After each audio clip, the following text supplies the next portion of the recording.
दर्शकवृन्द तपाईलाई फेरि स्वागत छ मर्निङ मिक्स भित्र पनि अब हामी टी टक सेगमेन्टमा प्रवेश गर्दैछौँ। टी टकमा समाजमा विभिन्न क्षेत्रमा क्रियाशील रहनुभएका व्यक्तित्वहरूको जीवन भोगाई तपाईँ सामु प्रस्तुत गर्ने क्रम रहन्छ र आज पनि त्यसको निरन्तरताका लागि हामीले एकजना अतिथिलाई निम्त्याएका छौँ। खास गरी कोरोना संक्रमणको दोस्रो लहर देशमा सुरु भएको छ। संक्रमणको दर त्यो ग्राफ चाहिँ बढिराखेको छ।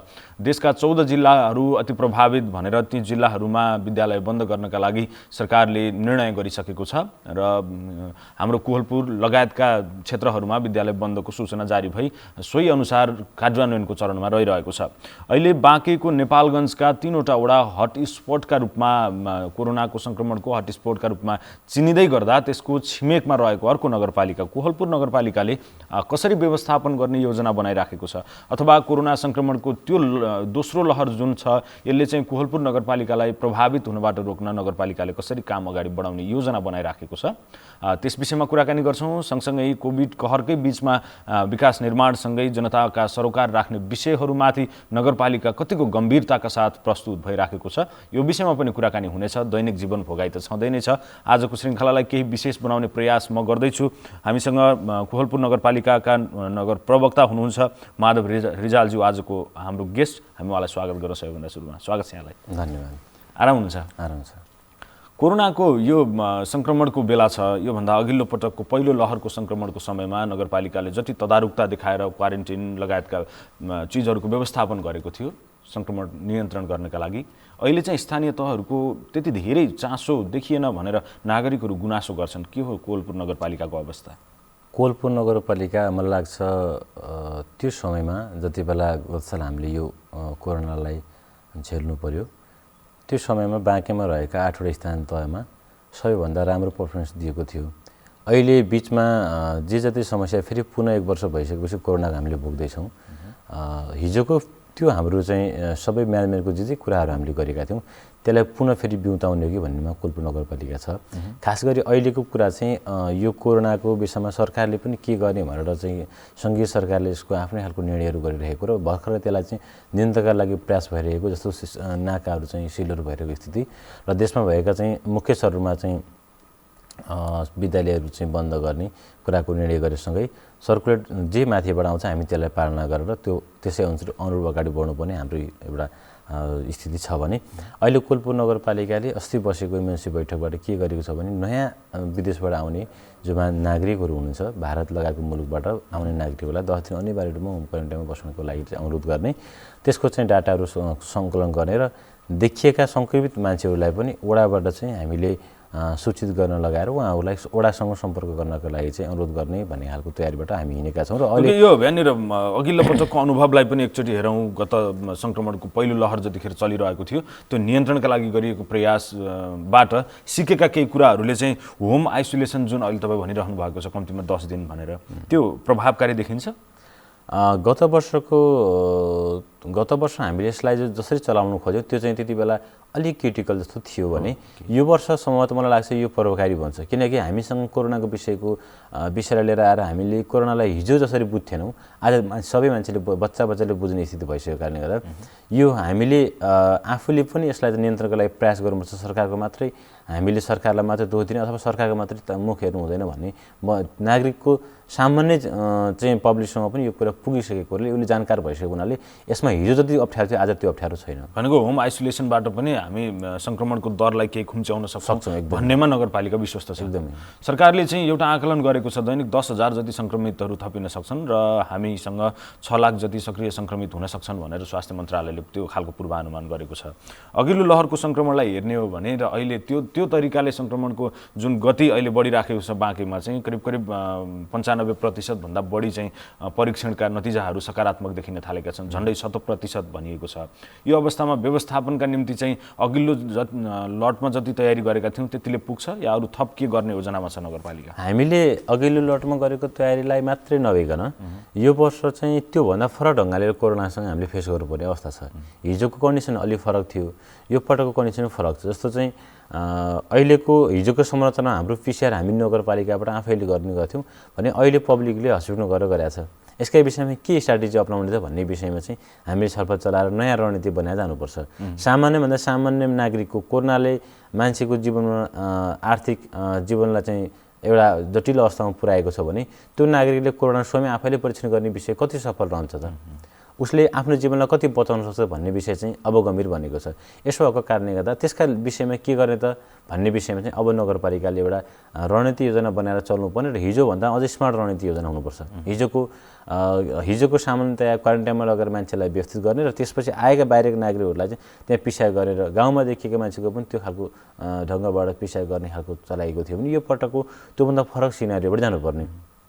पिसिआर पोजिटिभ देखेको मान्छे आज होम आइसोलेसन बस्दै गर्दा ती घरहरूको आइडेन्टिफाई गर्ने हो कि त्यो घरहरूमा पोजिटिभ छ भन्ने कोही छिमेकीले कसरी थाहा पाउने, छिमेकीसँग उसको कन्ट्याक्टलाई कसरी हामी ब्लक गर्न सक्छौँ, उसको चाहिँ सामाजिक जीवनलाई चाहिँ व्यवस्थित गर्दै उसलाई अर्को मान्छेसँग टच हुनुबाट कसरी रोक्न सक्छौँ भने यस्ता महत्त्वपूर्ण कुराहरू छन् र ऊ बिरामी भइसकेपछि चाहिँ सरकारको तर्फबाट हुने खालको सुविधाहरू उसको जीवन रक्षाको निम्ति के गर्न सकिन्छ त, स्थानीय सरकारसँग भूमिका के खेल्न सक्छ भन्ने विषय, यी थुप्रै विषयहरूलाई चाहिँ लिएर रणनीति योजना बनाएर अगाडि बढेको खण्डमा हिजो जसरी कोल्पु नगरपालिका कोरोना नियन्त्रणमा राम्रो पर्फर्मेन्स दिएको थियो आज पनि त्यो अवस्थालाई हामीले अझै बरकरार भएर अगाडि लान सक्छौँ। जस्तो चेन ब्रेकको कुरा गर्नु त्यो सम्पर्कको चेन ब्रेक नगरेसम्म सङ्क्रमणलाई रोक्न सकिँदैन, यो कुरामा चाहिँ तपाईँ पनि कन्भिन्स, म पनि कन्भिन्स, सबैजना कन्भिन्स छौँ।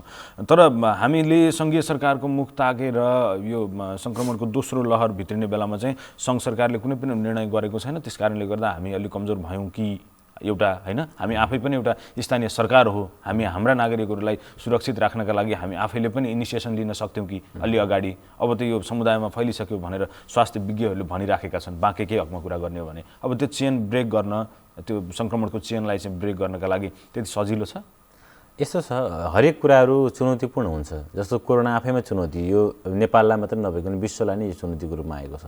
यही कुरा चाहिँ अलि अगाडि नगरपालिकाले गर्न सकेको भए आफ्नो पर्फर्मेन्स, यसको रेन्ज थाहा पाउनु पऱ्यो नि हामीले गर्नका लागि। त यो कुरा त नेपालभित्र नै यति फास्ट फैलिएको छ कि भन्ने कुरा जब हामीले पिसिआरको रिपोर्टहरू आइरहेको छ तब नै थाहा छ। त्यसो भएको कारणले गर्दा अहिले हामीसँग रिजल्ट आएको छ, आजको डेटमा हामीलाई थाहा छ कि यो समस्या भइसक्यो। अबका लागि के गर्नु त हामीले चाहिँ इमर्जेन्सी मिटिङ बोलाइसकेका छौँ, अब हामी यसलाई रोक्छौँ नरोक्छौँ। ओके, अब यसले चाहिँ नगरपालिकाको आर्थिक क्षेत्रमा पारेको प्रभावलाई पनि अलिकति चर्चा गरौँ। अब लगभग हामी अन्तिम चौमासिकमा छौँ होइन, अन्तिम चौमासिक भनेको अब झन्डै 70 दिन बेसी 80 दिनसम्म हामीसँग समय छ। यो समयसम्म हामीले निर्धारण गरेका लक्ष्यहरू कति नजिक पुगेका छौँ हामी, कति चाहिँ यो कोरोनाका कारणले गर्दा हामी प्रभावित भयौँ, त्यो विषयमा अलिकति चर्चा गरौँ। यसो छ, हामी सामान्यतया बुझाइ के राख्दो रहेछौँ भने कोरोनाकोले गर्दा हाम्रो आर्थिक जीवनलाई तहस बनाएको छ, हाम्रो सामाजिक जीवन पनि आज चाहिँ हिजोको जुन स्थितिमा थियो त्यो स्थितिमा आज रहेको छैन। बच्चाको शैक्षिक क्षेत्रमा यसले उत्तिकै प्रभाव पारेको छ, उद्योगीहरूलाई उत्तिकै समस्या पारेको छ भने यसले आर्थिक जीवनमा त ठुलो यसले धक्का दिएको छ भनेपछि यो कुरालाई नागरिकले पनि बुझ्नुपर्ने। जस्तो यो अवस्थामा हामीले विकासका ठुला कामहरू चाहिँ गर्न सक्ने स्थिति छैन, किनकि हाम्रो राजस्व कलेक्सन सही ढङ्गबाट हुँदैन, नागरिकको जीवनका लागि हाम्रो राहतको प्याकेजहरू ल्याउनु पर्ने, कोभिडका लागि थुप्रो पैसाहरू खर्च गर्नुपर्ने स्थिति आएको छ। जस्तो हामीले गत वर्ष यहाँ यो होटल अतिथिमा चाहिँ हामीले गत वर्ष आइसोलेसन हाम्रो तयार गरेका थियौँ, त्यसमा हामीले थुप्रो रकम तिर्यौँ। त्यसपछि प्राकृतिक चिकित्सालयमा हाम्रो आइसोलेसन लगेर त्यहाँ पनि तयार गरेका थियौँ। यसो भएको कारणले गर्दा 15 वार्डमा हामीले क्वारेन्टाइनहरू चलाएका थियौँ। यसरी थुप्रो रकम हामीले त्यहाँ खर्च गरिराख्दाखेरि चाहिँ राहतको कार्यक्रम त्यसै ढङ्गबाट अगाडि बढाउँदाखेरि अहिलेको समयमा फेरि त्योभन्दा फरक तरिकाले अगाडि जानुपर्ने स्थिति छ। यसो भएको कारणले यो बिचमा हामीले टार्गेट गरेको विकासलाई कति अगाडि लान सक्छौँ भन्ने कुरा च्यालेन्जिङ छ। कम सीमित स्रोत र साधनमा अधिकतम विकासहरू गर्नुपर्ने, अधिकतम कामहरू गर्नुपर्ने तपाईँ हाम्रो बिचमा आज त्यो स्थिति पैदा भएको छ। यसोको कारणले गर्दा हामीले विकासका बाटो कति बन्यो, पिच कति बन्यो, पुल कति बनाउन सकिन्छ भन्ने भन्दा पनि यो कोरोनाकोले मान्छेको जीवनलाई कति सहज बनाएर मान्छेको जीवन बचाउन सकिन्छ त, जीवन रक्षा नागरिकको गर्न सकिन्छ कि सकिन्न भन्ने सवाललाई जोडेर हामी त्यहाँ केन्द्रित हुनुपर्ने स्थिति हाम्रो बिचमा छ। र यो अवस्थालाई नागरिक जीवनबाट पनि बुझिदिनका लागि चाहिँ हामीले सबैले अनुरोध गर्नुपर्ने र बुझाउनु पर्ने स्थिति छ। जस्तो तपाईँले भने जस्तो नागरिकको जीवन रक्षा पनि पहिलो दायित्व नै हो, विकास त मान्छे रहेपछि गरौँला भन्ने पनि एउटा खालको त्यो कन्भिन्स गर्ने कुराहरू त्यो पनि रह्यो। तर विगतको अनुभवले हामीलाई के पनि सिकाएको छ भने मान्छेहरू बेखर्ची हुने समय आउँदैछ है अब भन्ने त्यो घन्टी पनि बजाइसकेको छ कोरोनाले। त्यो अवस्थामा फेरि राहतका प्याकेजहरू अघि तपाईँले भने जस्तो त्यसको तयारी चाहिँ कसरी गर्नुहुन्छ? अनि यसो छ, गत वर्षको रातको प्याकेज हामीले जे लगेर गयौँ त्योभन्दा मोडालिटी यो वर्ष चेन्ज गर्नुपर्छ जस्तो लाग्छ मलाई। गत वर्ष समग्रता होलमा त्यो प्याकेज हामीले तयार गर्नुपर्ने हामीसँग बाध्यता आयो, 81 यो कुराहरू ठोकियो। भनेपछि यो वर्ष हामीले एउटा अनुभव हामीसँग छ कि गत वर्ष हामीले के गर्यो भन्ने छ।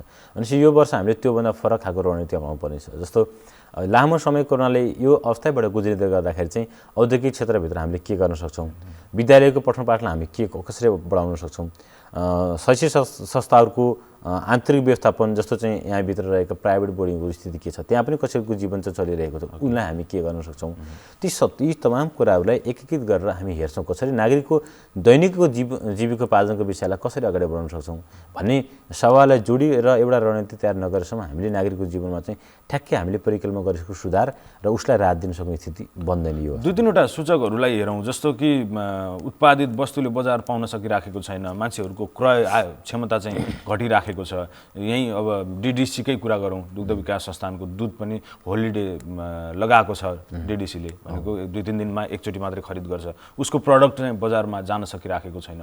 यो कोरोनाको अवस्था सिम्पल भइरहँदा पनि किसानका तरकारीहरूले बजार पाउन नसकेर सर्नु परेको अवस्था छ कतै कतै, भलै यो ठाउँमा नहोला कोहलपुरमा मात्रै। यस्तो अवस्थामा बजारीकरण प्रवर्धन गर्नुपर्ने दायित्व फेरि लकडाउनै गर्नुपर्ने स्थिति आयो भने पनि त्यसको अख्तियारी पनि तपाईँहरूलाई नै छ भनेर सरकारले भनेको छ। यी सबै कुराहरू हेर्दाखेरि अब नगरपालिकाले नागरिकहरूलाई सुरक्षित राख्नका लागि र उनीहरूको सहज जीवनयापनका लागि लकडाउनसम्मको अस्त्र प्रयोग गर्ने सम्भावना कतिको देखिन्छ र यो सहज रूपमा बजारको अवस्थालाई भनौँ न डेलिभरी दिनलाई घरमै दिने सेवा दिने खालको मोडालिटी पो अपनाउनु पर्ने हो कि कस्तो सोच्नु भएको तपाईँ? अब यस्तो छ, यसको सन्दर्भमा खास गरी नेपालभित्र फेरि लकडाउन गर्दाखेरि नेपालमा चाहिँ के हुने, नेपालको पनि कोहलपुर नगरपालिकामा लकडाउन गर्दाखेरि के हुने, हिजोको लकडाउनले कति मान्छेको जीवनमा चाहिँ ठुलो समस्या ल्यायो, प्रभाव पार्यो, त्यसले कतिपयले जीवनलाई चाहिँ अगाडि बढाउन सक्ने स्थिति रहेन।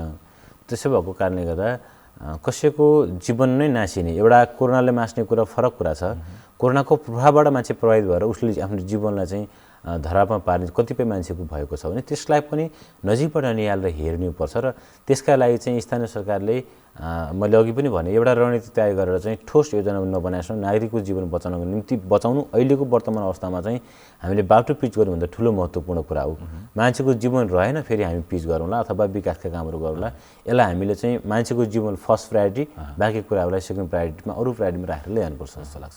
जस्तो हामी भन्छौँ एउटा ठोस योजना बनाउनुपर्छ, त्यो योजनाभित्र चाहिँ के गर्नुपर्छ भन्ने कुरा हो क्या खासमा। यसो हुन्छ, यो ठोस योजनाभित्र के हुन्छ भने तपाईँले के पाउनुहुन्छ अहिलेको अवस्थामा, तपाईँलाई लाग्छ कि के पाउनुहुन्छ फिल्डमा, त्यसमा रहेर रणनीति तयार गर्ने हो। जस्तो मैले यहाँनिर बोलिरहँदा आजको डेटमा के गर्ने भनेर बोलिरहँदाखेरि चाहिँ र त्यसबाट देखिएको भोलिको रिजल्टमा के हुने भन्ने विषयमा यो दुईवटा विषय चाहिँ नमिल्न सक्छ। यस कारणले गर्दा रणनीतिक कुरा के भन्दा जे कुराहरू चाहिँ हामीसँग प्रब्लम देखिन्छ त्यसलाई सल्भ गर्नका लागि त्यस्तै खालको स्ट्राटेजी रणनीति चाहिन्छ।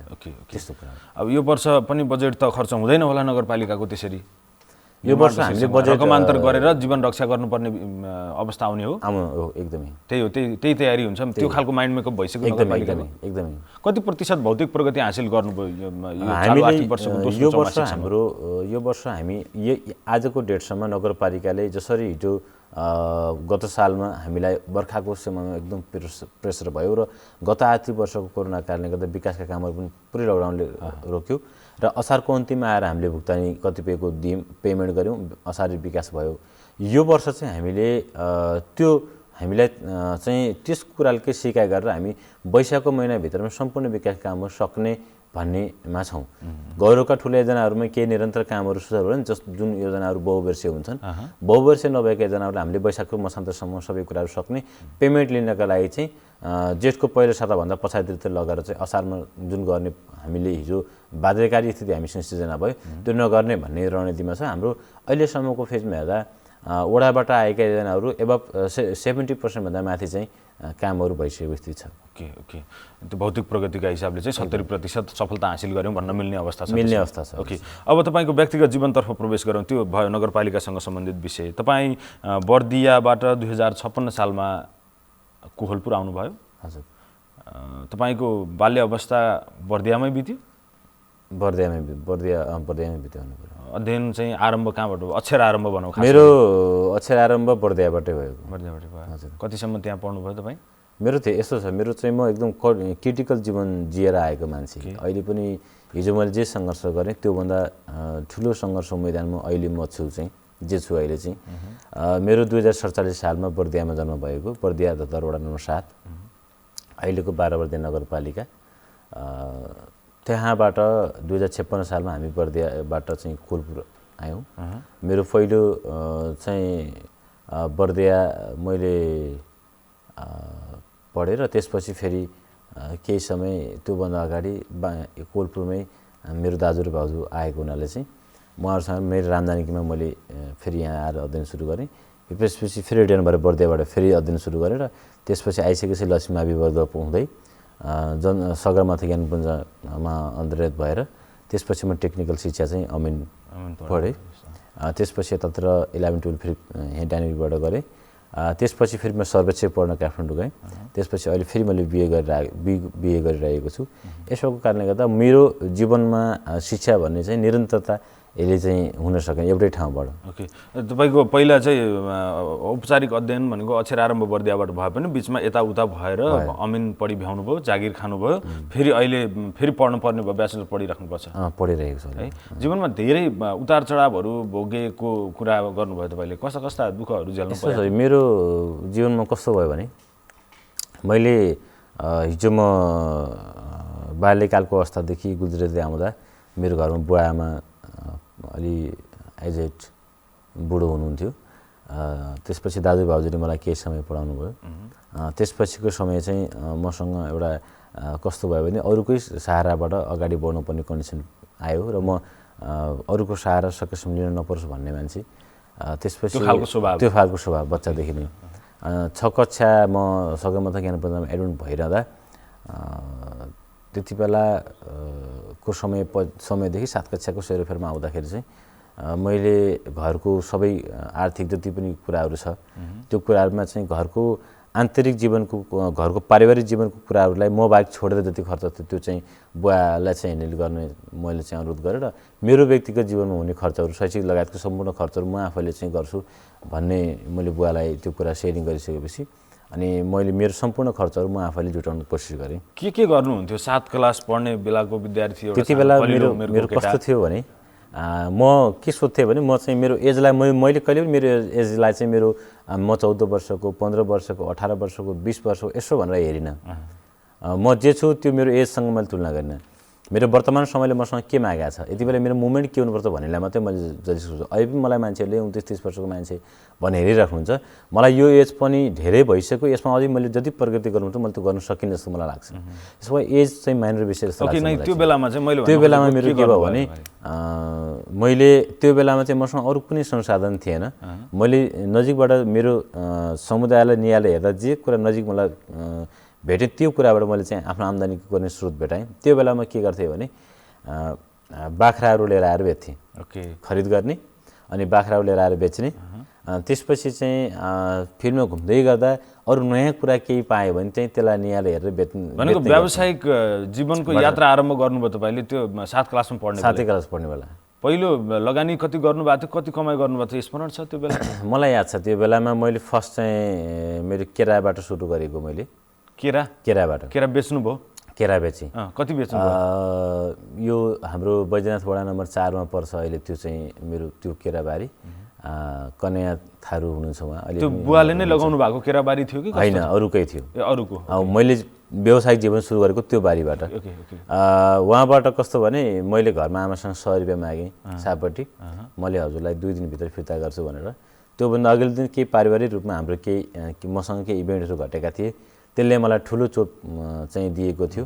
मैले त्यसपछि मैले रिटर्न चाहिँ केही गर्नुपर्छ भन्ने मलाई लागेको थियो र त्यसपछि मैले चाहिँ केरा व्यवसाय गर्ने सोच बनाएँ। त्यहाँ पुग्दाखेरि 100 रुपियाँबाट मैले उहाँलाई कन्या दाइलाई चाहिँ कन्भिन्स गरेँ म हजुरको पैसा चाहिँ रिटर्न गर्छु, मसँग फिलहाल 100 रुपियाँ छ, हजुरले मलाई केरा दिनु पऱ्यो भनिसकेपछि उहाँले विश्वास के त भन्दा मैले उहाँलाई मेरो सबै परिचय दिएँ, म यसो मान्छे भनेर भनिसकेपछि उहाँले मेरो कन्फिडेन्स लेभल देखेर ठिक छ भन्नुभयो। त्यसपछि त्यो केरा ल्याएर मैले चप्पल गरीमा कोलपुरका यी बसपारका ठेला लगायत चप्पलगुरका ठेलावालाहरूलाई दिएँ। त्यहाँबाट बर्दियाबाट केरा ल्याएर आउनु कोल्पुर आइसकेपछि म बर्दियामा त छिटै नै सरिहालेँ। ए ओके ओके। यहाँ कोल्पुरमा आइसकेपछिको कुरा चाहिँ अनि लिन चाहिँ उहीँ जानुभयो? लिन चाहिँ म यहीँ कोल्पुरबाटै, यही बजार गाउँपालिका वडा नम्बर 4 अहिलेको चाहिँ। ए ओके ओके। यहाँबाट ल्याएर यहाँ आएर दिइसकेपछि उहाँ त्यो दिनमा मलाई स्मरण छ, मैले त्यो दिन 300 रुपियाँ बचाएको थिएँ 300 पहिलो दिन। ओके। कति 100 रुपियाँ दिनुभयो, पछि फिर्ता चाहिँ कति पैसा दिन बाँकी राखेर आउनुभएको थियो? मैले उहाँलाई त्यो दिन मैले 2-3 पहिलो क्यारेटमा मैले उहाँलाई 60 रुपियाँ जति दिनुपर्ने थियो, 160 को चाहिँ थियो पहिलो क्यारेटमा चाहिँ। Okay okay. तर त्यसलाई मैले चाहिँ एक दिनमै धेरै क्यारेटहरू ल्याउने र पुर्याउने गरिसकेपछि उहाँसँग त्यो दिने विषय चाहिँ त्यति साह्रो सामान्य नै बन्यो। पछि चाहिँ त्यो दिन मेरो 300 रुपियाँ बचत भयो, पहिलो कमाइ। अनि मैले आमालाई ल्याएर 100 रुपियाँ रिटर्न गरेँ साँझ, 200 रुपियाँ मसँग सेभिङ भयो। अनि नेक्स्ट डे चाहिँ मैले फेरि त्यही ढङ्गबाट चाहिँ उहाँसँगको सहकार्य जे थियो, कन्यादायसँग सहकार्य, त्यसलाई चाहिँ निरन्तरता दिएँ र त्यो पिरियडमा मैले राम्रै गरेँ। त्यसपछि जब मेरो शैक्षिक सत्र चाहिँ भ्याइसकेपछिको बिचको समय मसँग हुन्थ्यो, त्यो पिरियडमा फेरि मैले बाख्राहरू चाहिँ ल्याउने र बेच्ने र दसैँको सिजनमा मैले चाहिँ बोकाहरू ल्याएर चाहिँ घर राख्ने। मसँग धेरै पुँजी त हुन्थेन, तर मैले 2-3वटा भए पनि त्यस्तो गर्न भ्याउँथेँ, त्यसो गर्थेँ। र त्यति बेला स्कुलको सेसनमा जब मलाई स्कुल जानुपर्ने छ, अब मैले एक सेट चाहिँ मसँग चाहिँ नयाँ लुगा ड्रेसको चाहिने छ र एउटा चाहिँ मसँग किताब चाहिँ मैले मेरो पाठ्य पुस्तक चाहिँ मैले किन्नुपर्ने छ भन्ने मलाई दिमागमा बस्थ्यो। त्यो बिचको समय चाहिँ फेरि म त्यति बेला चाहिँ विद्यालयमा रहेका आफ्नो क्लासमेटहरूसँग चाहिँ वा आफूले अघिल्लो चाहिँ ब्याचका चाहिँ दाजुहरूसँग पुरानै किताबहरूलाई म कलेक्सन गर्न थाल्थेँ, गाउँमा जान्थेँ र तिनीलाई म सेकेन्ड ह्यान्ड भन्दा कम मूल्यमा चाहिँ किन्थेँ र त्योभन्दा अलि माथिल्लो त्यसलाई कभरिङ गरेर त्योभन्दा माथिल्लो रेटमा पनि आफ्नै क्लासका चाहिँ मेडहरूलाई बेच्ने गर्थेँ र त्यसो गर्दै गर्दै एक सेट किताब म निकाल्ने गर्थेँ। ओके। त्यसैबाट पैसा बचाएर एक सेट ड्रेस पनि म निकाल्ने गर्थेँ, त्यो पनि गर्थेँ मैले चाहिँ। ती दुःखका कुराहरू भयो नि त? हजुर। एकदमै खुसी चाहिँ तपाईँलाई त्यही 300 रुपियाँ 200 रुपियाँ बचाएको दिन लागेको थियो त्योभन्दा? त्यो बेला पनि मलाई त्यति खुसी लागेन। मेरो के थियो भने मेरो फरक खालको मोमेन्ट थियो। मलाई त्यस्तो के लाग्थ्यो भने म आफ्नो खुट्टामा उभिनुपर्छ, म बच्चादेखि नै सोच्ने गर्थेँ। त्यसपछि त्योभन्दा मलाई धेरै खुसी चाहिँ कति बेला लाग्यो भने जब मैले अमिन पढिसकेपछि मैले मेरो चाहिँ अध्ययन केही ओजिटीकै समयमा मलाई मेरो गुरुहरूले नेपालमा चाहिँ दयानन्द जोशी सर हुनुहुन्छ नाप्यदित, उहाँले मलाई विश्वास गरेर एउटा कन्सल्टेन्सीसँग जोडिदिनु भयो। मुकुन्द पौडेल हाम्रो नाप्यदित हुन्छ, उहाँसँग मैले पहिलो काम रुकुमको मेरो फिल्ड थियो, रुकुमबाट मैले सुरुवात गरेँ। त्यति बेला उहाँहरूले मलाई जे हेल्प गर्नुभयो, म चाहिँ खास गरी तलब नलिने शर्तमा चाहिँ काम मात्रै सिक्ने शर्तमा गएको र त्यहाँ मेरो पर्फर्मेन्स देखेपछि उहाँहरूले मलाई दैनिक 1000 रुपियाँ तलब दिने भनेर जुन मलाई सुनाउनु भयो र त्यसको दिन फाइनल डेमा म चाहिँ मैले उहाँसँग चाहिँ जे मेरो स्यालेरी बुझेँ, त्यति बेला मलाई लाग्यो कि मेरो पैसा चाहिँ रिटर्न चाहिँ हुने भयो, किनकि मेरो एनटिएस कलेजमा चाहिँ अमिन पढेको फी मैले आफैले तिर्नुपर्ने थियो। त्यो पैसा मसँग थियो र मेरो फी नतिर्न सकेको भएदेखि चाहिँ मेरो सर्टिफिकेट मेरो हातमा आउने स्थिति थिएन। उधारमा अध्ययन गरिरहेको थिएँ। केही फिस चाहिँ मेरो घरबाट मलाई म्यानेज भयो, बाँकी चाहिँ मैले आफैले तिर्नुपर्ने थियो। अब मलाई अलिकति भनिदिनुहोस् कि जस्तो बर्दियाबाट कोहलपुर आएर कोहलपुरबाट फेरि यो केरा बेचेर पढ्न थालेको मान्छेले हैन, यो राजनीतिकसँगको सम्बन्ध चाहिँ कसरी स्थापित भयो? तपाईँ किन कसरी चुनाव लड्न पुग्नुभयो र अहिले निर्वाचित हुनुभयो? यस्तो छ, म त्यो बेलामा पनि म चाहिँ चेतना बाल क्लब भन्ने थियो मदनचोकमा, त्यति बेलाको रजना वडा नम्बर 2 थियो। रजना वडा नम्बर 2 को चेतना बाल क्लबको म चाहिँ अध्यक्ष थिएँ। त्यो बाल क्लबमा बस्दै गर्दा पछिल्लो चरणमा साथीहरूले मलाई अध्यक्ष बनाउनु भएको थियो। जिल्ला बाल सञ्जालमा पनि म जिल्ला सदस्य भएर एकपटक काम गरेँ। त्यो बिचमा नै म बच्चादेखि नै सोसियल प्राणी, म त्यति बेलादेखि नै नेतृत्व लिनुपर्छ, केही न केही समाजको लागि हामीले गर्नुपर्छ भन्ने सोच बनाइरहेको मान्छे। र बिचमा कस्तो भइदियो भने म सर्वेक्षण पढ्न काठमाडौँ गइसकेपछि जब म घरमा आएर मेरो पारिवारिक माहौल त्यस्तै खालको सिर्जना भयो, मैले अनपेक्षित रूपबाट बिहे गर्न पुगेँ। बिहे गरिसकेपछिको मेरो बसाइ केही समय चाहिँ घरमा भयो। घरमा भइसकेपछि त्योभन्दा अगाडि म राजनीतिक जीवनमा सक्रिय थिएँ, तर कम्युनिटीको रूपमा बसेर हिँड्ने थिएन। अब अन्य पार्टीकोलाई सघाउने खालको भूमिकाबाट अगाडि बढ्ने खालको मेरो जीवन थियो भने पछिल्लो चरणमा चाहिँ त्यहाँ आइसकेपछि त्यहाँको केही समुदायहरूले टोल विकास संस्थामा राख्ने, कमिटीगत प्रणाली रूपमा कमिटीगत रूपमा राख्ने र अगाडि बढाउने गर्नु। पछिल्लो चाहिँ म वडा कमिटी सचिव भएर आएँ नेकपा एमालेको। त्यसरी भइरहँदाखेरि चाहिँ त्यसले सबै कुराले पब्लिकले त्यहाँको समुदायले मप्रति गरेको आशाले मलाई चाहिँ पोलिटिकल क्षेत्रमा ल्यायो, खास त्यो नै हो।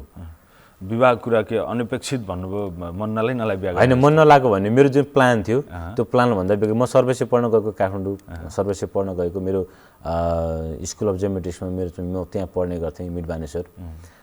त्यो बिचमा घरमा खास गरी बिदामा आएको बेलामा बुवाको स्वास्थ्य स्थिति एकदम अत्यन्तै कमजोर र मेरो स्वास्थ्य स्थिति कमजोर भएको कुरा बुवाले मलाई सुनाइसकेपछि मेरो अब मृत्यु पश्चात तैँले बिहे गर्छस् भन्ने खालको त्यो शब्द मलाई इमोसनल एकदम भएपछि त्यसपछि मैले त्यो कुरालाई मेरो लाइफमा बुवाले जे जति दुःख गर्नुभयो अन्तिममा मैले नै बुवालाई चाहिँ सेभ गर्न सकिनँ अथवा बुवाको इच्छाहरू पुरा गर्न सकिनँ भने त म कसको लागि चाहिँ दुःख गर्छु अथवा मेरो लाइफ त मसँग छँदै छैन त भनेर मैले चाहिँ बुवाको कुरालाई त्यहाँनिर एसो गरेर बिहान नै मैले चाहिँ घरको फ्यामिली मिटिङ राखेर अनि मैले चाहिँ बिहेको कुराहरू आफैले नै अगाडि बढाएर गरेँ। भनेको पहिले चिन्जान थियो म्यामसँग कि केही पनि थिएन त्यो अनफर्चुनेटली त्यो चाहिँ कस्तो भयो भने पारिवारिक हिसाबबाट भयो।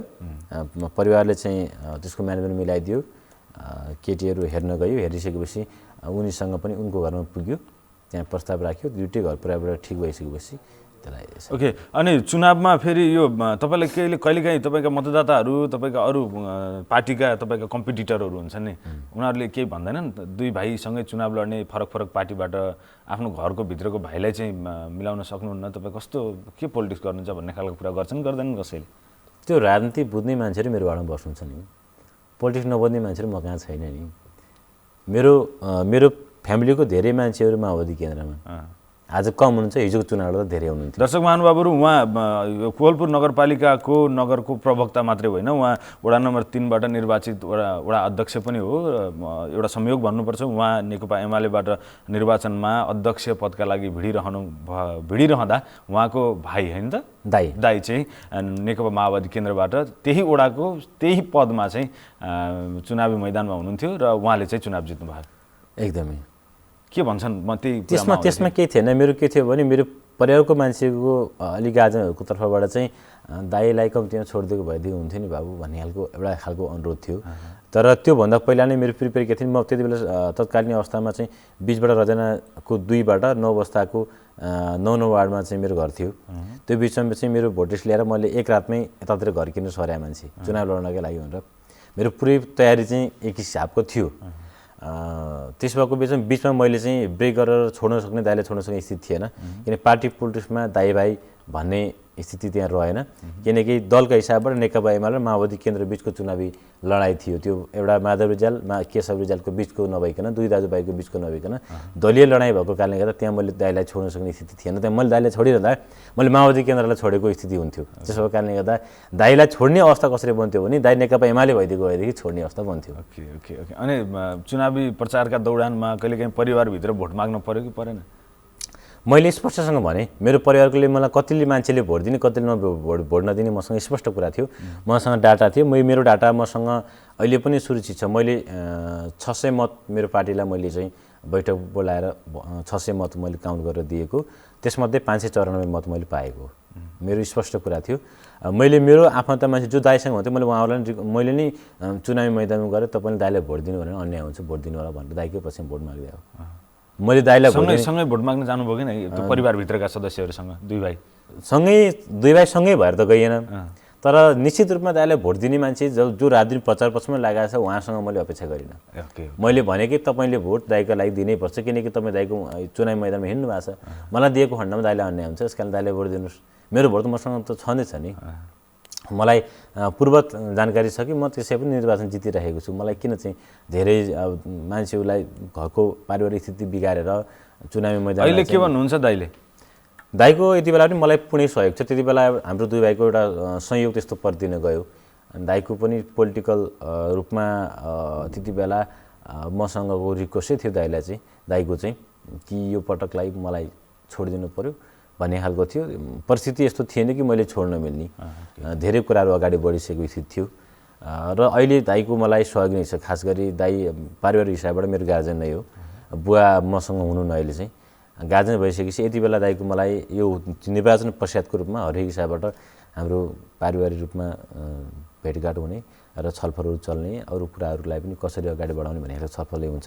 दलगत हिसाबबाट हाम्रो कुराहरू सेयरिङ हुँदैनन्, आफ्नो दलका कुराहरू हुन्छन् भने पार्टीको हिसाबबाट हामी एक ठाउँमा छौँ। ओके, अब हामी अन्तिमतिर छौँ। अन्तिममा चाहिँ अब समाजको, अब तपाईँ त युवा हुनुहुन्छ होइन, पछिल्लो समय धेरै नै युवा हुनुहुन्छ भनौँ होइन, युवा त अहिले कपाल फुल्दासम्म पनि युवा नेता नै भन्ने गरिन्छ, तर पनि तपाईँ चाहिँ कलिलै उमेरमा राजनीतिमा हुनुहुन्छ। तपाईँको मान्छेको हुन्छ नि चाहना अलिक बढी महत्त्वकाङ्क्षी हुने, एकपछि अर्को उपलब्धिको अपेक्षा हुने स्वाभाविक हो। तपाईँको चाहिँ जीवनको लक्ष्य के छ? मलाई यो मान्छेहरू भन्छन् कि पोलिटिक्समा लागेपछि एकपल्ट मेयर हुने, मान्य हुने, फेरि मन्त्री बन्ने, मुख्यमन्त्री हुने, प्रधानमन्त्री हुने, मलाई यो खालको ममा चाहिँ प्यासन छैन। मलाई मात्रै के छ भने हामीले मानव जीवन जिउनुको सार्थकता केही न केही छोडेर जानुपर्छ। मैले 5-10 तलाको घर बनाउँदा 2-4 बिघा जग्गा जोडिराख्दा मेरो सन्ततिले एउटा निवेदनको भरमा लैजान्छ, अथवा त्यो घर मेरो मृत्यु पश्चात उसको हुन्छ भने मैले जोडे त के भन्ने कुराको प्रश्न हामीसँग जन्मिएको छ। आज हामीले यस्तो सम्पत्ति, यस्तो पुँजी कमाएर जाउँ कि जुन पुँजी मेरो सन्ततिले मेरो भनेर क्लेम गर्न सकोस्, त्यो नितान्त मेरो होस् अथवा तपाईँको व्यक्तिगत रूपमा उसको सम्पत्ति होस्, जसलाई समाजले जगेडा गरेर राखिदिन सकोस्, जसको सन्ततिले मेरो छोराले मेरो सम्पत्ति जगेडा गर्न नपरोस्, त्यो सामाजिक सम्पत्ति रूपमा जाओस् र उसले समाजले त्यो सम्पत्तिलाई जगेडा गर्न सकोस्। र हामी मानव भएर जन्मिसकेपछि मानव सेवा सबै धर्महरूले एउटा मात्रै सार छ, सबै धर्मको मानव सेवा गर भन्छ। त्यसरी नै हामीले पनि पोलिटिक्सको एउटा मात्रै चाहिँ उद्देश्य छ, त्यसको उद्देश्य भनेको चाहिँ राजनीतिका लागि गर्ने होइन, राजनीतिक सेवाका लागि गर्ने हो। यस कारणले म के चाहन्छु भने हामीले सेवाको प्रभावबाट केही न केही मूल्य दिनुपर्छ। अहिलेसम्म हामीले कसैले पनि मेरो समुदायमा, मेरो देशमा, मेरो देशका नागरिकहरूले, मेरो समाजका नागरिकहरूले, मेरो अब इभन मेरो घर परिवारमा पनि कसैले पनि दसैँको टिका लगाउँदा यो आशीर्वाद दिने गरेको छैन कि तिमी देशको राम्रो नेता बन भन्ने आशीर्वाद दिएको छैन। र त्यही मान्छेले नेताहरूबाट अपेक्षा बढी गर्छ। हामी सधैँ अरूबाट किन अपेक्षा गर्ने? हामीले नै समाजलाई डोराएर अगाडि बढाउँ कि हामीले नै समाजलाई केही कुरा दिउँ भन्ने खालको मेरो सङ्कल्प, मेरो जीवनकालमा केही न केही मैले समाजलाई दिएर चाहिँ म मर्न सकौँ भन्ने मात्रै मलाई लागेको छ। म मुख्यमन्त्री बन्छु, म मन्त्री बन्छु, म प्राइम मिनिस्टर बन्छु भन्ने दौडमा छैन। यो यस्तो फिल्ड हो, पोलिटिकल फिल्ड, यहाँ म बन्छु भनेर हुँदैन, यहाँ मैले गर्छु भनेपछि भइन्छ। म हिजो वडा अध्यक्ष बन्छु भनेर लागेको थिएन, समाज क्षेत्रमा लागेँ, वडा अध्यक्ष भएको छु। यो बेलामा मेरो पर्फर्मेन्स राम्रो भयो भने मैले राम्रो गर्न सक्ने, भोलि हाम्रो पार्टीको आन्तरिक जीवन छ, त्यो जीवनले यो मान्छेलाई अगाडि बढाउनुपर्छ भन्छ र समुदायका केही मान्छेहरू जो मान्छेहरू हुन्छ त्यहाँ मादरीजको डिमान्ड हुनसक्छ। यस कारणले गर्दा व्यक्तिको जीवन म के बन्छु भन्ने भन्दा सेवाको भावबाट लागौँ, राम्रो कुराहरू गरेर समुदायमा छोडौँ कि आजको यो देशमा नेताहरूको खासमा खडेर नै परेको छ। तपाईँ हामी लागेन भने तपाईँले अहिले पनि मेरो छोरालाई मैले आशीर्वाद दिँदाखेरि चाहिँ त इन्जिनियर बन्न आशीर्वाद दिनु सट्टामा यो देशको राम्रो चाहिँ नेता बनिस् भनेर दिने खालको अवसर हामीसँग त्यो खालको समय आएको छ। यस कारणले गर्दा देशकै लागि चाहिँ के गरेर मर्नुपर्छ भन्ने छ। ओके, यो नयाँ वर्षको पहिलो सप्ताहमा छौँ हामी, 7 गते मात्रै भएको छ आज। यहाँलाई यो नयाँ वर्ष उल्लासमय बनोस्, तपाईँका सम्पूर्ण गतिविधिहरूले सफलता प्राप्त गरून्, यो शुभकामना त छँदैछ। र सँगसँगै अब तपाईँ नगरको प्रवक्ता भइसकेका नाताले नगरपालिकालाई पनि हाम्रो शुभकामना छ कि यो कोरोना नियन्त्रणमा यो वर्ष सफलता प्राप्त गरोस् नगरपालिकाले। हामीसम्म आइदिनु भयो, यो बिहानको समयमा आफ्नो जीवन भोगाइसँगै नगरपालिकाको गतिविधिका विषयमा थोरै चर्चा गर्ने यो अवसर प्रदान गर्नुभएको हो, तपाईँलाई धन्यवाद। धन्यवाद सरलाई। दर्शक महानुभावहरू, हामी मर्निङ मिक्स अन्तर्गत टी टकमा थियौँ। टी टकमा आज हामीले खास गरी कोहलपुर नगरपालिका, जुन अहिले बाँकेमा चाहिँ सङ्क्रमणको जोखिम अधिक छ, परीक्षण भएका झन्डै 70% भनिएको छ नतिजाहरू पोजिटिभ आउन थालेका छन्, अस्पतालहरूका बेडहरू भरिभरा हुन थालेका छन्। यो समयमा हामीले आफ्नो सावधानी त अपनाउनु पर्छ नै। सरकारी तौरबाट सङ्घीय सरकार, प्रदेश सरकार र स्थानीय सरकारले पनि आफ्नो भूमिका निर्वाह गरि नै रहेका छन् र त्यो भूमिका चाहिँ कोहलपुर नगरपालिकाको कस्तो बन्दैछ, के योजनामा नगरपालिका छ भन्ने विषयको कुराकानी अलि बढी गऱ्यौँ र थोरै चाहिँ उहाँको जीवन भोगाएका कुरा पनि गऱ्यौँ। वडा नम्बर 3 कोहलपुर नगरपालिका वडा नम्बर 3 को अध्यक्ष पनि हुनुहुन्थ्यो। उहाँले चाहिँ खास गरी नगरपालिकाको प्रवक्ताको जिम्मेवारी पाउनु भएको कारणले गर्दा नगरका गतिविधिको चर्चा अलि बढी भएको हो आजको कार्यक्रममा। कार्यक्रमबारे तपाईँका सल्लाह सुझाव प्रतिक्रिया हामी सधैँ पर्खिरहेका छौँ। यो यहाँको दिन शुभ बितोस् भन्दै आजको कार्यक्रमलाई यिनीहरू बिट मार्नुपर्ने बेला भएको छ। पुरुषोत्तम सापकोटा र युनिटलाई बिदा दिनुहोस्। तपाईँको बाँकी पल शुभ बितोस्। नमस्कार।